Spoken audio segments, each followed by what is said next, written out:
Yo, what's good YouTube, man? It's your boy Mickal, that's AK Sniper. We're in today's video, man. I'm recording this late at night. So that's why this video is like this. To make sure you guys like, subscribe, share. Thank you guys for 430 subscribers. Right now, you guys can see we have 434. Let's try to hit 440 subscribers. Hit that like button, subscribe, and everything. You feel me? But this one gets video, man. This is why Cavs fan want to trade Donovan Mitchell.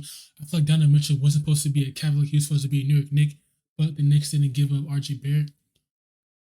Hey, Donovan Mitchell, they might trade Donovan Mitchell somewhere else. But like I said, hit the like button, subscribe, and share, man. Go and get to the video, man. It's 8-minute long video.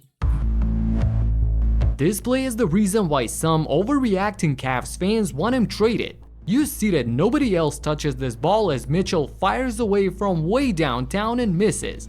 This is equally as bad as Donovan doesn't involve anyone on his team, goes right at Wiggins, who's a terrific defender, and throws up a perfectly contested one-hander. Nothing happened on this possession.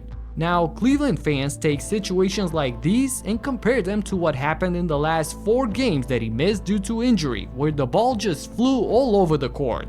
Let me show you how Cleveland plays with and without Mitchell and what's the good and the bad in his game. With Donovan handling the ball, a lot of times it becomes screening to get him a switch and a favorable matchup, and from there it's standing around and watching him do his thing. Right here, the play is designed strictly so that he gets Curry on him, a matchup that they want to exploit. So none of his teammates will make a play here. Everyone is looking up top, and Mitchell shakes and bakes for the 3, so good possession? Let's move on. Right here again, we got Donovan with the ball, nobody else touches it or does anything here. He gets Curry again on him, raises up and knocks down another 3. Hey, the guy is averaging 29 points on 48.5% from the field and 39% from downtown. That's a monster season. Cleveland fans, what are you complaining about? Well, I guess at least some of them are complaining because the team was 5-6 before he got injured. And even if you're close to 50% from the field as he is, that means that for every shot like this that goes in, there's one like this that doesn't. And the team doesn't get involved, doesn't field the ball, doesn't have a nice rhythm. They just stand around and watch him.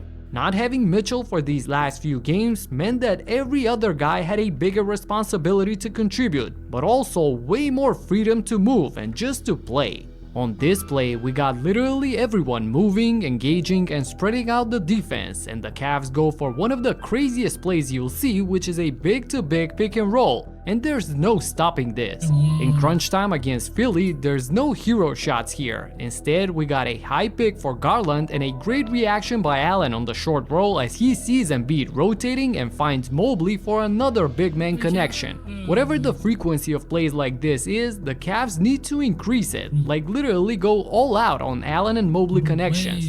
And here's the type of shot that Cleveland would get with Mitchell at the end of a close game. This is basically 1-on-5 here with the rest of the Cavs watching.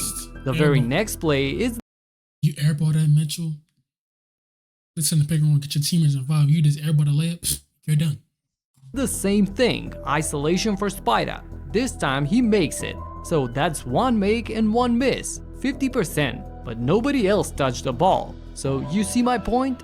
One thing that Donovan definitely doesn't do is play off the ball. Follow Garland here as he's going to curl inside and right back out to set a back screen for Niang, who is almost surprised at how wide open he is. And right here, instead of trying to take Harris off the dribble, look at what Darius does. A little bump on the handoff like a quasi screen that completely opens up Strus outside. Now the defense is overreacting to that and Strus just bounces it to Allen for the easy finish. When you watch the offense without Mitchell, there seems to be more spontaneity, more free-flowing movement, back screening for other guys, or random cuts to the basket. Just simple intuitive plays off the ball. That's the key here, off the ball. Cleveland fans are mostly complaining because everything with Donovan comes with him having full control of the basketball. Otherwise, you gotta be crazy to think that having an efficient 30-point per game scorer on your team is a bad thing.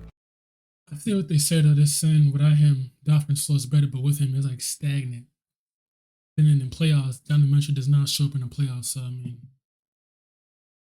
Plus, he's been the scariest transition weapon in the league this season. Check out the numbers here provided by NBA University, a great follow on Twitter by the way. Number 1 in points, meaning that there is high volume of transition opportunities, but also in the 99th percentile in efficiency, both effective field goal percentage and points per possession. This is like the perfect combination. And if you want easy points, this is a nice way to get them. Also, he's a great shot maker, and you always need a guy like that. Cleveland fans were loud after the first 3 wins without him, but then Miami caught the Cavs on a back-to-back game and used the opportunity to absolutely destroy them. So I'm sure a guy like Mickal would have been nice to have for that game. There's no way that this team has a higher ceiling without him, but I get the idea that he does need to improve in some aspects, primarily off the ball, and focus more on the team overall and how all the other Yo, do you guys think if Donovan Mitchell went to the Heat or traded to the Heat, you think they'll be better with him, Jimmy, like that, or you don't think so? No? players would perform with him on the court?